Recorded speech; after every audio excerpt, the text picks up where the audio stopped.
दिशा सालियन प्रकरणात आरोपींना तात्काळ अटक करून चौकशी करा। विधानसभेत नितेश राणे आणि शंभूराज देसाईंची मागणी। एसआयटी चौकशीचं काय झालं?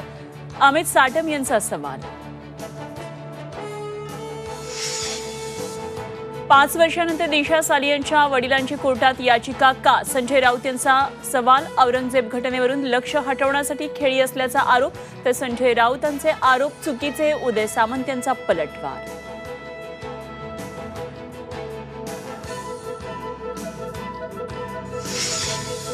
गेल्या 5 वर्षांपासून बदनामीचा प्रयत्न। दिशा सालियन प्रकरणावरून आदित्य ठाकरेंचं प्रत्युत्तर।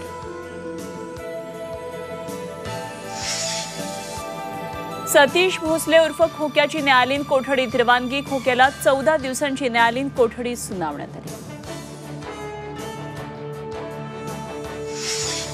औरंगजेब कबर परिसरात अद्याप पोलीस बंदोबस्त तैनात। संरक्षक भिंतीवरून कोणी कबरीजवळ जाऊ नये यासाठी कबर परिसरात लावले लोखंडी पत्रे।